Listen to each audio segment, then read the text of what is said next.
afternoon. I'm John Pacheco. I'm the acting governor for planning and economic development. I want to thank everybody for joining today's district economic recovery team, TeleTownhall. Today we're going to talk a little bit about what the SBA has been working on over the last few weeks, as well as talk to a few of our EARS pilot waiver applicants and participants. So the EARS program is our educational and academic retail shop pilot. Mayor Bowser on May 15th announced that we would try a pilot where we actually allowed retail to join us in doing curbside and at the door pickup, in addition to similar to what restaurants do in the district. And so on May 18th, we started out with educational and academic stores. So think bookstores, toy stores, card shops, office supply stores, not card shops, but art supply stores, and music stores as well. And so with that range of different businesses, we launched the EARS pilot. So I have a couple of my colleagues joining, and then we have a couple business owners as well. On the line is Christy Whitfield, the director of the Department of Small Local Business Development, Sabanway Cook, DMPED's director of business development, and Tatiana Torres, DMPED's director of external affairs. But before we get started, I want to make sure that Christy Whitfield has a chance to introduce our first speaker from the Small Business Administration. So Christy, are you on the line? Can you hear us? Yes, good morning. Can everybody hear me? Yes, we can. Great. All right. Yes. So hi, everybody. My name is Christy Whitfield. I'm the director of the Department of Small and Local Business Development. I'm super excited to join you today. And as the deputy mayor said, we're going to be joined today by one of our colleagues from the SBA. But before I introduce our colleague, I just wanted to, in case people missed the mayor's presser this morning, I wanted to let people know that in partnership with the Main Streets and the bids, that DSLBD on behalf of Mayor Bowser and Deputy Mayor Pacheco are going to be in anticipation of phase 1 of reopening. Are really excited to be offering PPE sort of care packages, and so stay tuned and be sure to check out the dc.coronavirus.gov, because we will be offering small care packages of masks and sanitizer and cleaning solution for businesses that will be opening during phase 1. And of course, this is just a starter kit. This is not everything that you need, but we know that these materials are important and necessary in phase 1, and sometimes can be a little bit difficult to get. I really want to thank, our partners, and I want to particularly thank Albert from the Downtown Bid, who has been co-leading this effort with us. We will be having, a lot of partnerships between bids and Main Streets as we are able to disperse these great resources to any business that is interested. You'll be able to go on to coronavirus.dc.gov and register and say, yes, I would like this. You will find a distribution location near you and be able to go and pick these resources up. So again, I think before Thursday, you'll be able to register, say you want this. So go to that website for more information. And again, we want everyone to be able to open. We want you to be able to open safely. Again, thank you, of course, to Mayor Bowser, and thank you to Deputy Mayor Pacheco for your great leadership on this initiative, and for using, the bids, and of course the Main Streets, who are our boots on the ground, really understanding, the needs of our business. We know it is, interesting. We'll use interesting this week, Deputy Mayor, an interesting time as we all move forward during this exciting time, as we watch the data and move forward towards opening. So with that, I want to introduce Roderick Johnson, who is the lender relations specialist and the SBA at SBA Development Center Small Business SBA. So Mr. Johnson is here to talk to us about the current status of the SBA funding and talk to us as the latest program developments in PPP and EIDL. So I will stop talking and thank him for joining us and turn it over to him. All right, well, thank you very much for that introduction. Again, my name is Roderick Johnson with the Small Business Administration. And I always like to start off things by giving some perspective with numbers.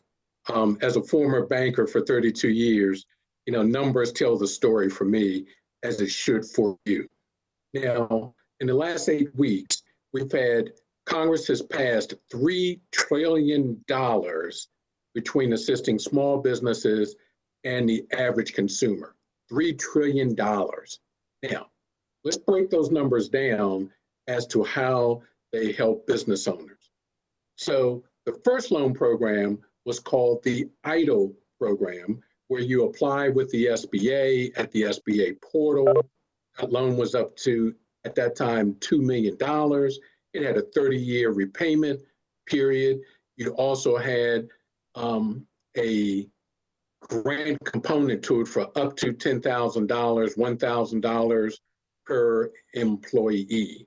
All right, so that was the first loan program that came out for business owners, and that was funded up to the tune of $120 billion. About a week and a half later, we had what we called the Paycheck Protection Program, which was better known as the PPP program. The two fundings totaled $610 billion to help business owners to sustain themselves. All right. So a lot of money put out there by Congress to actually help sustain businesses. Now, let's look at some of the numbers. So for PPP, rounds 1 and round 2, and remember I said there was $610 billion approved. So as of May 16th, those are the latest figures that I have, $513,271,137 has been approved, and now that money is getting on the streets of the United States. All right. Now, how many loans were done of that 513 billion? 4,341,145 loans were actually approved under PPP. So what that means is, if you're doing the math quickly in your head, that means that $97 billion is left under the PPP program that people can still apply for at their banks. As a quick refresher, we know those loans can go up to $10 million. It's a 2-year term. There's no loan fee associated with it. And this is the key: 75% of the loan funds must be used towards payroll, and the other 25% towards utilities, rent, lease, mortgage, interest on the more commercial mortgage. Now, that's how the funds must be used in order for the loan to be forgivable. What's key to the loan to being forgiven is that you must have good documentation to show how the money was actually spent. Now, let's go back to EIDL. EIDL, the SBA received 4 million applications for EIDL. 252,340 loans have been approved in the amount of, 252,340 have been processed, where 24,874,672,512 has actually been approved. So now let's break that down into the District of Columbia. So far, 808 loans have been approved in the District of Columbia for a dollar amount of $120,859,300. So money is getting out there on the street to district businesses. The PPP is working. What I'll say is the average size loan for the PPP is $118,000. Now back to EIDL. For EIDL, right now, the portal is closed because, as I mentioned before, we received 4 million applications. And so we had to close the portal down to actually catch up in processing those loan applications. We hope to actually reopen the portal here within the next week to a week and a half. One change has happened with EIDL, and that is the maximum amount of money that you can get instead of $2 million is $150,000, because we want to spread around the remaining funds to as many businesses as possible to help keep them afloat. Now, one of the things that has not gotten a lot of press under the CARES Act is actually the Debt Relief Act, where if your business is in the process of expanding, even during COVID-19, because there are companies that are expanding during this pandemic, the SBA, if you apply for a new SBA 7A, 504, or microloan, the SBA will pay the first 6 months on your business's behalf. That is the principal, interest, and any monthly fees on that new loan that you take out with the bank that the SBA will guarantee. Let me repeat that, because this has never happened before in the history of the SBA, where the SBA will make the principal, interest, and pay the fees on a new 7A, 504, or microloan that you do. The other thing that hasn't gotten much play is deferments. Okay, well, for non-SBA and SBA loans, you go directly to your banker, have that conversation, and say that you would like to defer your loans for 6 months.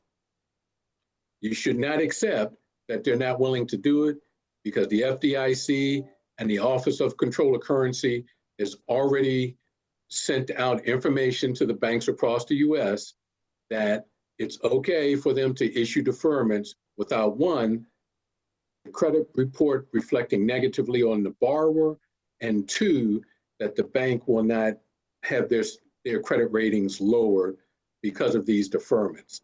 So for non-SBA loans, meaning you have a line of credit with your bank, you have a term loan, a commercial mortgage, you can get up to a 6-month deferment. If you already have an SBA loan, a 7A, 504, or microloan, you can get up to 6 months deferment on your loan. And so I think the SBA has tried to do a good job in finding ways in which companies can ease their cash flow based on these loan programs. Keep in mind, with PPP, you don't have to make payments on that loan for the first 6 months. Under the EIDL loan program, you don't have to make a payment on that loan for 12 months. So as you can see, when you start cobbling all these loans together with the grants that you can get from the district, maybe the loan programs that you get from the district, there's plenty of funds out there, in my mind, to be able to sustain your business through this pandemic. Now, what I'd like to close with are some things that I think business owners need to consider. We're going to be hearing from business owners a little later in this program, but here's what I think needs to be considered to whether or not you're going to reopen your business or not. One, you have to do a personal assessment. You know, were you making the kind of profits that you wanted pre-COVID-19?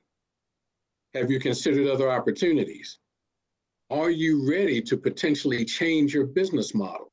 Because coming out of COVID-19, it may require you to do just that. Have you done an initial business assessment? Meaning, are you willing to sell or merge with another company? Because that is a viable option. You may not, you may not have the resources to go it alone now after this pandemic is over. So maybe selling or merging with another company is actually a good and viable idea. Have you investigated the potential liability in reopening? Let's say you bring your employees back, someone catches, the coronavirus, they want to sue you. Other employees catch the virus, they want to sue you.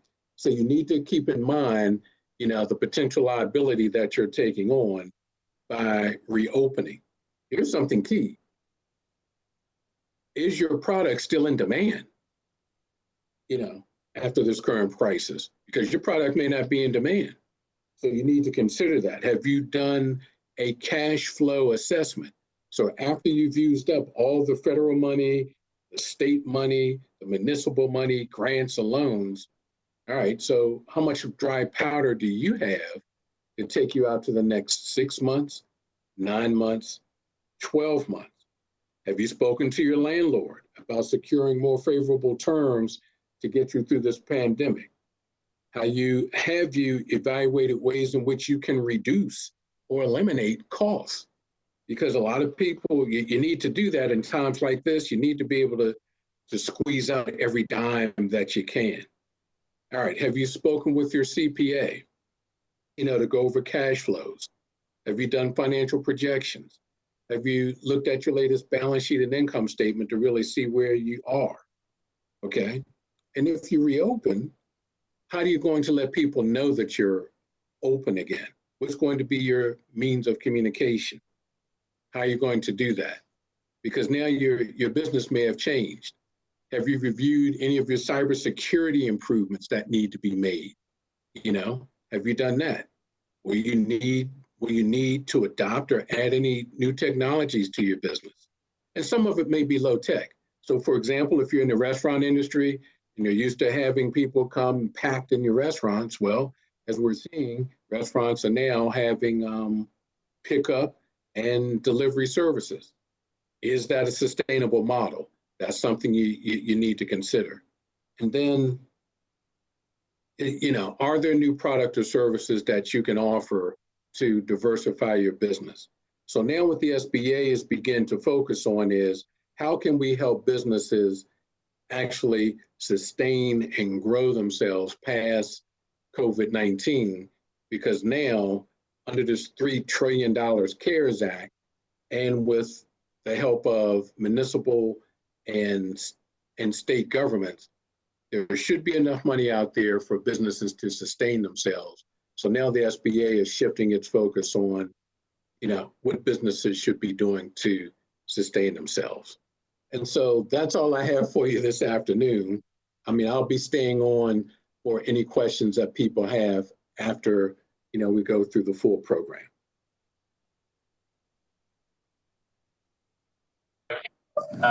Tell me a little bit about, you mentioned the debt relief, so I'm going to jump in with a question real quick.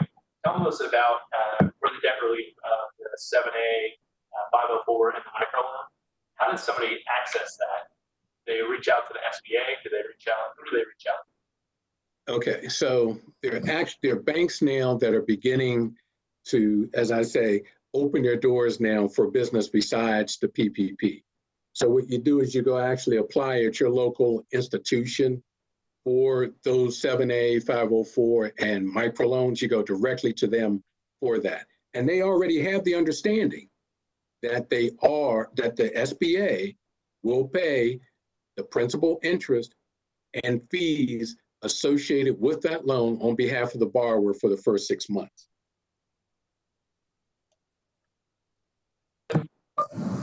Can you tell us also just what's the best way for folks to get all this information that you laid out?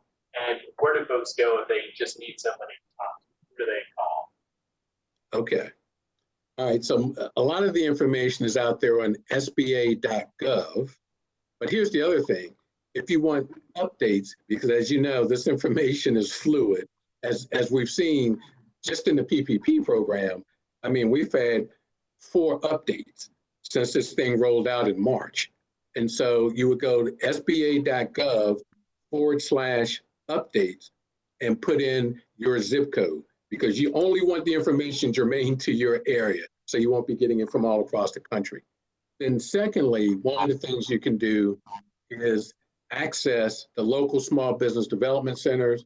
And DC, of course, it's Howard University, and Carl Brown and his team that obviously assist business owners. Great. And then I want to bring in Saban Like folks. She's going to interview a couple of our business owners in DC, particularly the ones who are participating here in the EARS pilot. So Roderick, you talked a little bit about what we like to call the pivot or the adapt. So people pivot or adapt in order to make sure that their business survives and is able to be there for the recovery. So Siobhan Lloyd, do you want to talk about our panelists and bring them in and start that discussion? Sure, absolutely. Good afternoon, everyone, and thank you, Deputy Mayor, for your leadership. The Deputy Mayor did touch on the EARS pilot a little earlier in this program, and the notion was obviously to think about how businesses can open safely, successfully adapt, while also collecting good information and trying to identify, this current our current reality as it is, what would this look like when we go to scale? And I know everyone is fully aware that reopening is upon us, at least the phase one is.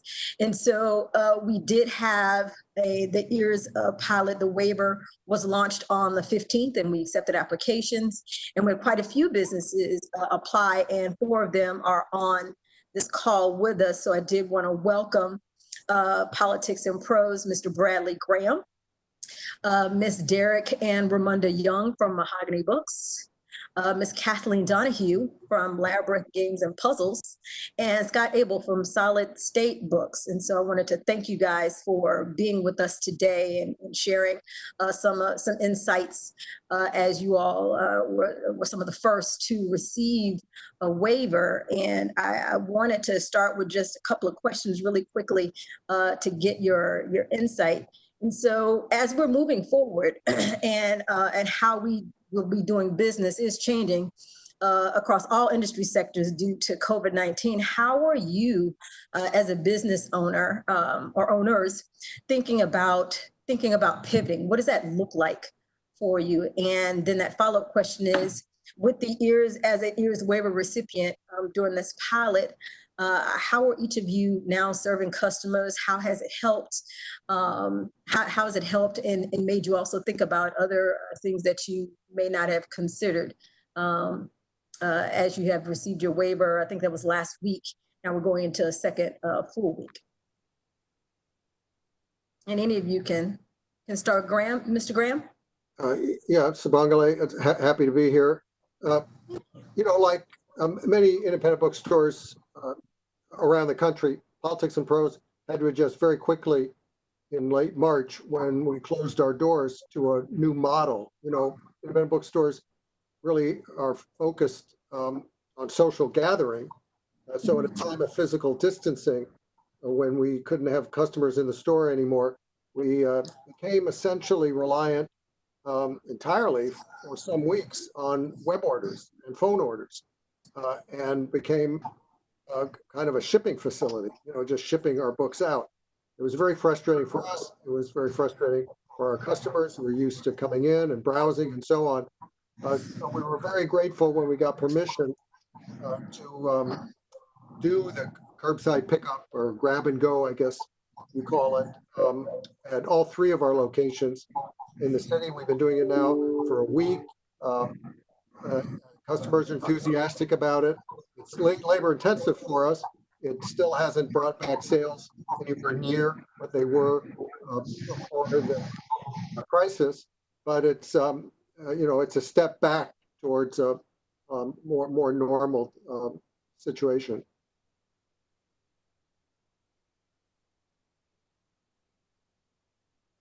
Yeah, hi, it's Ramunda from Mahogany Books. I would just like to echo what Brad was saying as well. We get calls all the time from customers asking, when are you opening? When are we opening? But then we also have a great number who are excited to be able to get in their car, drive down the street or drive a few miles and be able to pick up their book. So I think that's been a great win for us, and be able to be a part of this pilot program now is something that we're excited about. It does have us thinking about, when our doors do reopen. So right now we are having that contact with customers, face to face, by giving them their package with our masks and gloves on, all that kind of good stuff. But then it also has our wheels turning about when we do reopen, what does that look like for us? So it's kind of getting our appetite wet, so to speak. but also having us think about what kind of precautions and guidelines and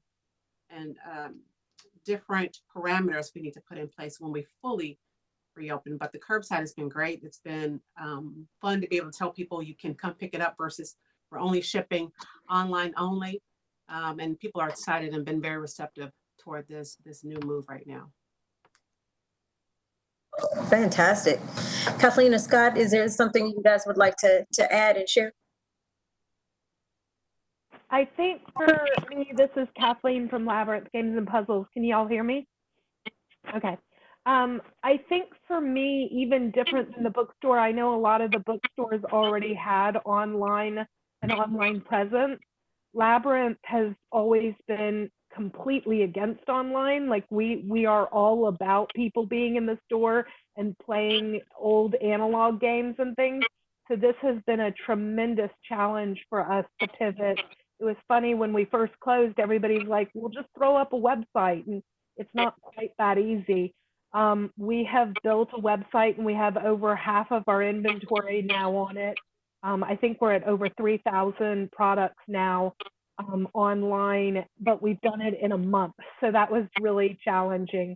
I'm excited about starting we started yesterday with grab and go curbside, and it's been a lot easier than what we were doing before.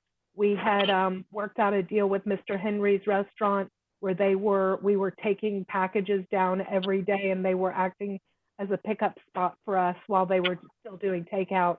But this is way easier for us. We don't have to get everything ready to take down. We don't have as limited of hours. We're being very, very careful. I think I'm concerned going forward. Labyrinth is, or at least used to be in the before times, very event focused. I mean, we used to run over 700 events a year. So we've lost all of those and all of that income, birthday parties, school programs, a lot of different things. And figuring out how we're going to make that up or transition is going to be a huge challenge, because I don't know that I feel comfortable having that many people or having events anytime soon, especially to keep the staff safe.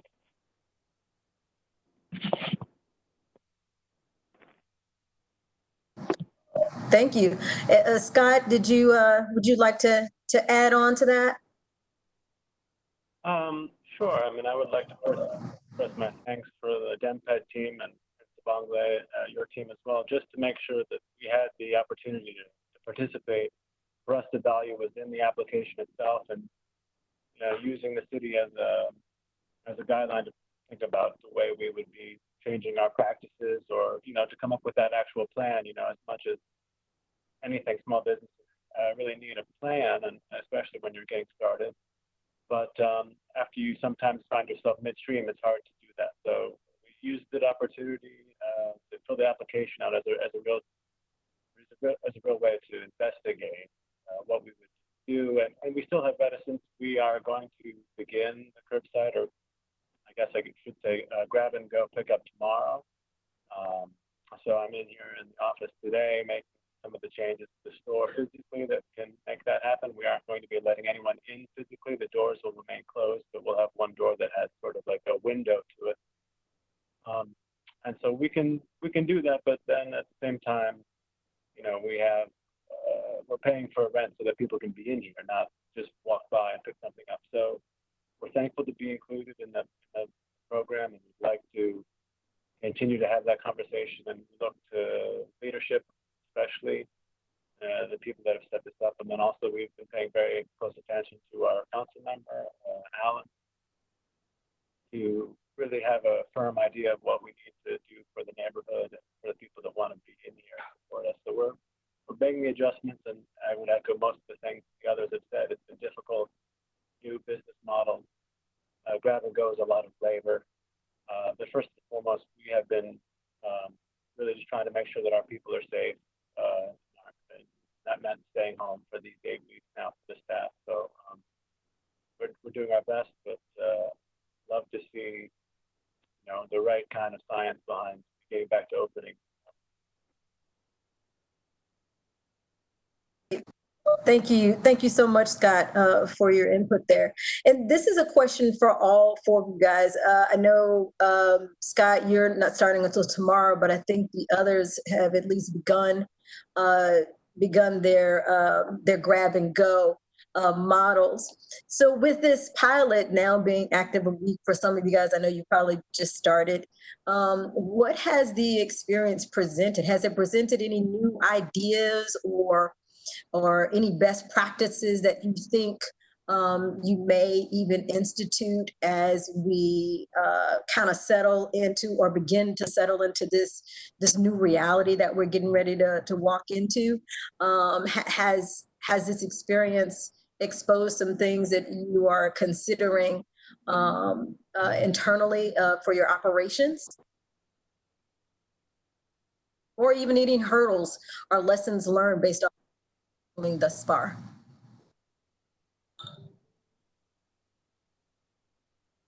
This is Kathleen.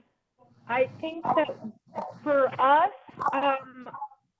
thinking about how we can keep connection with our customers when we can't see them has been a really huge hurdle, and we've come up with a lot of different things. We're doing a lot of online events, a lot of virtual events, a lot of private events. We're now running private birthday parties for kids and things online, mostly through role-playing games like Dungeons and Dragons, but also we're doing some virtual camps, a game design camp, and different things that we're starting to do in June and July. Also, we're starting to do where people can buy games, and then I'll have staff do a one-on-one lesson for them of how to play.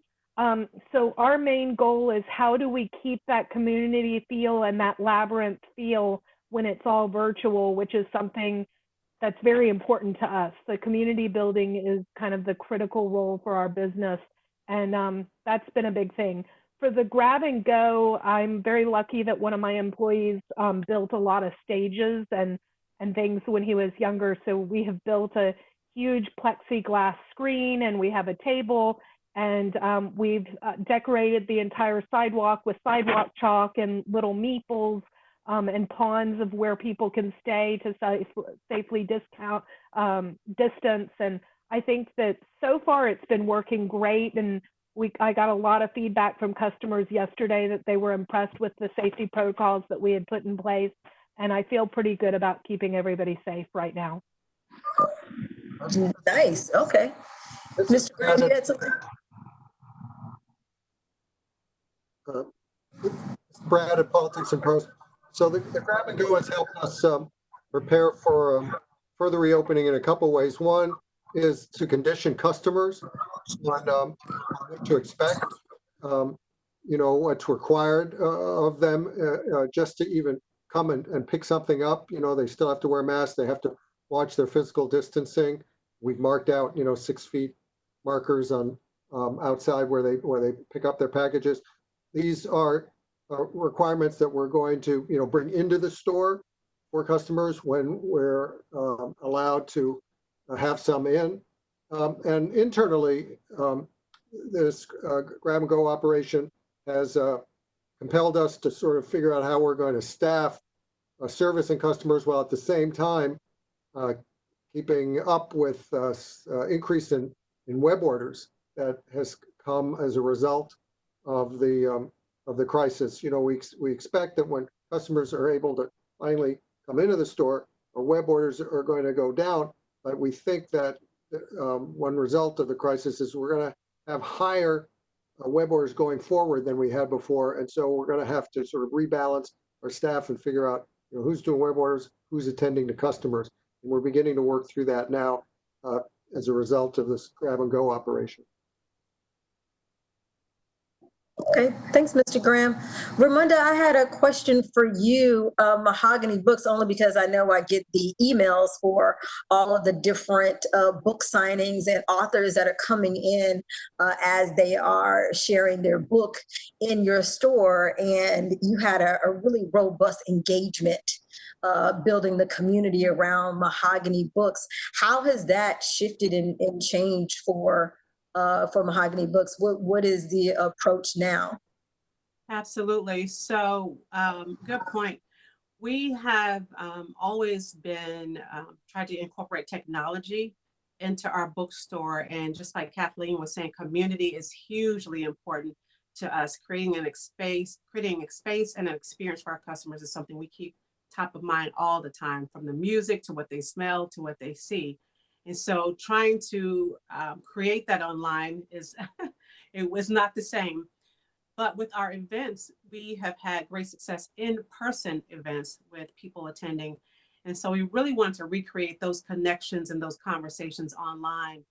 And so instead of just hopping out and saying we're having online virtual events, we really want to brand it so it kind of would stick out from the fray. And we branded it Mahogany Books Front Row, because we really felt like everybody has now a front row seat to any event that we're hosting, because they're looking at it online. So even just that branding alone has made people kind of perk up and say, wait a minute, what's front row? How do I get on front row?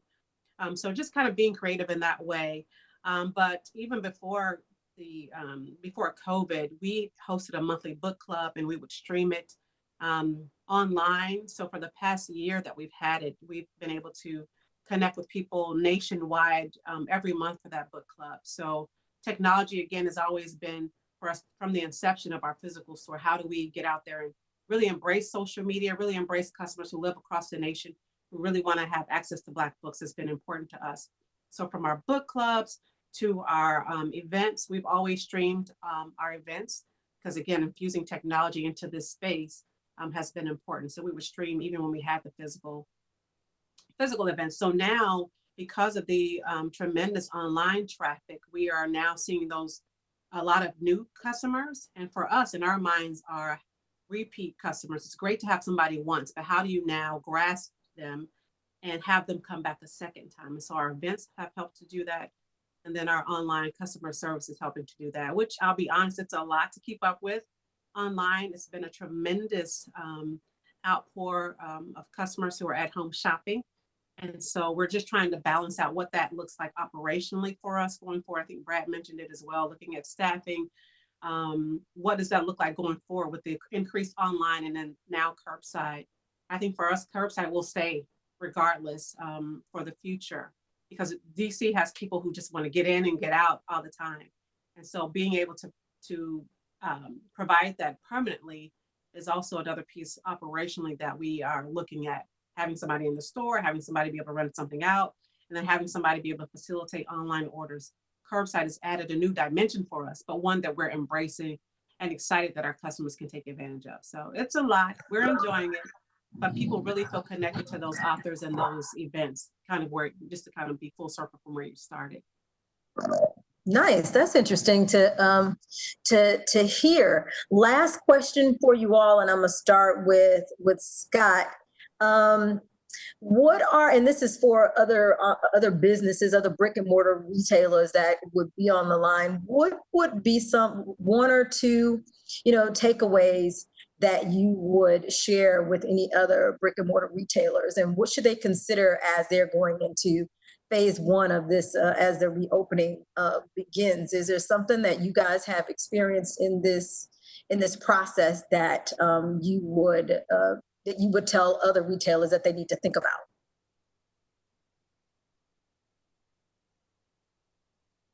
This morning with a book sale in Colorado, talking about some of the ways we can think about what maybe we call it the bridge. I know that the mayor has, I think a four-phase reopening plan. But for us, I think now that we're on the pilot program, we can do curbside and grab and go, and then hopefully we're viewing normalcy again in 6 or 8 months. What gets us there?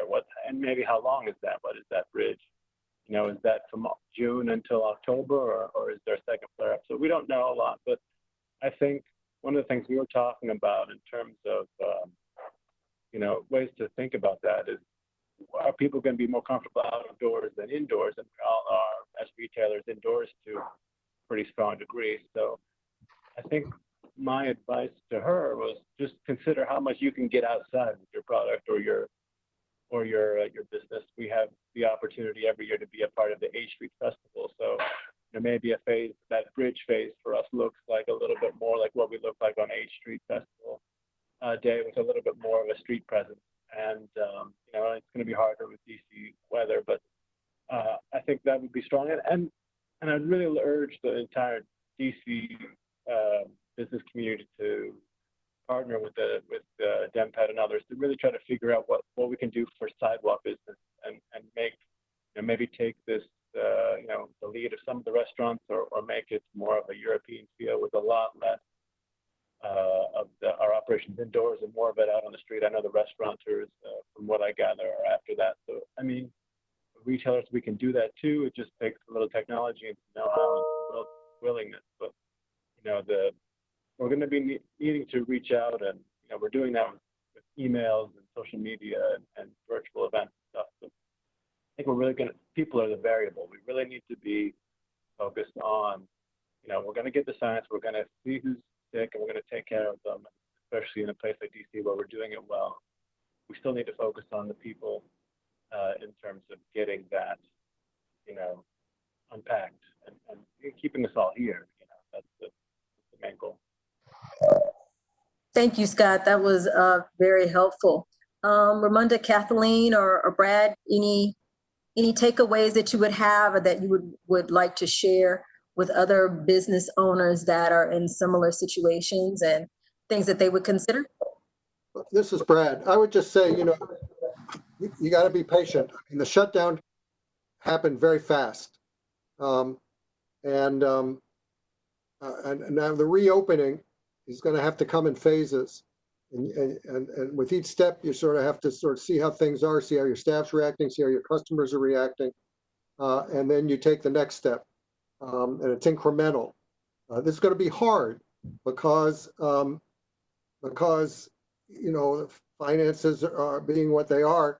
We're all hurting, and it's going to be really difficult to sort of stretch this out and accept, you know, lower revenues than we'd like. In the case of bookstores, I think the demand for books is still there, which is great. We could see it in our online orders and in the grab and go business, but we can't be in a hurry. And I think this is going to be true of a lot of retail, be in a hurry to open up given the public health risks that would involve. Yeah, and I would like to just add that talking to a new store or a person who's thinking about reopening is to listen to your gut, to be honest. I mean, there's a lot of people around us saying open, open, open, open, right? But you can assess your team, you can assess your inventory, you can assess your operations better than anyone. And I say, listen to what you got, what you can handle, what you can do. And if that takes opening it up a little bit slower than everybody else, but being intentional and being prepared, I think that that's the route to go, because your customers are going to feel it. They'll know if you're rushing it open and there's not precautions put in place. But listen to yourself, take your time, and do what's best for your customers. Do what feels right for your team too, and it'll all pay off. I'm hoping, I'm rooting for that toward the end. But listening to ourselves is important. Thank you, Ramunda. Ms. Kathleen? This is Kathleen. I think bouncing off what Brad and Ramunda just said, for me, one of the biggest challenges is how to make staff feel safe, and also even how to get them into the store safely. We have several people who live in the neighborhood who work here, but we also have people who live further out that work here. A lot of them are younger and mostly dependent on the metro, and some of them are scared. Some of them have, health issues that make them be in high-risk groups. Some of them have parents who are in high-risk groups, and trying to figure out, we have continued to pay all of our staff the entire time full wages. I absolutely did not want any of my staff to have to go on, any kind of assistance. And it's been very challenging to do, but trying to figure out how to get them back in has been one of the biggest challenges and has taken a lot of work. We have some people, a few people have cars, and we're going around and picking up other people and making sure we never have more than 2 or 3 people in the store at a time. But that's very challenging to get the shipping done and get the pickup orders and everything when you don't have your normal staff. I mean, we used to have 7 or 8 people here every Saturday, When you don't have normal staff resources, it's a lot more challenging. And managing people when you're not around them, at least people who are used to retail, is very challenging. But it's working and we're doing it and it's good. Thank you, Kathleen. I appreciate it. I wanted to, and that concludes the Q&A for you guys. So thank you, Scott, Kathleen, Ramunda, and Brad, so much for sharing and providing any insight and what your experience has been. I'd like to pass it back to Deputy Mayor Belchecchio at this time. Spongeboy, that was really insightful and inspirational to hear how our business owners are getting ready to reopen and how they've made the pivot and adapted through the year's pilot. I got to say that Ramunda, that was a great way to call. I don't know if the front row was a new term that you used or new club that you started, but everybody wants to be in the front row. So great job on that, and then also building a website in the midst of the pandemic while you're trying to figure everything out really showed a lot of leadership on Kathleen's part. So definitely inspiring to hear how you all have adapted or made pivots. So we have some folks listening in on the phone. So if you have a question for any one of our panelists, you can press 0 right now, and that'll help us see that you are kind of raising your hand. So if you press 0 now, you can ask a question.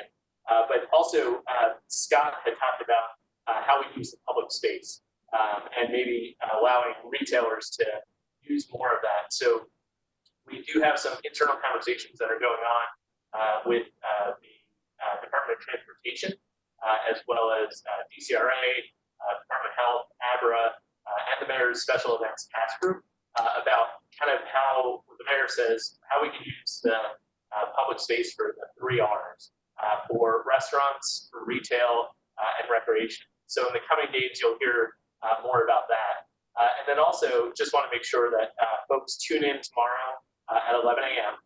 As you know, we've been watching the health trends from DC Health about where we are in terms of a number of key indicators. And so we're waiting for one more indicator to really allow us to move forward. And so Mayor Bowser will have a briefing on Wednesday at 11 a.m. And you can watch it on Mayor.dc.gov/live, channel 16, or of course streaming on Facebook or Twitter at Muriel Bowser.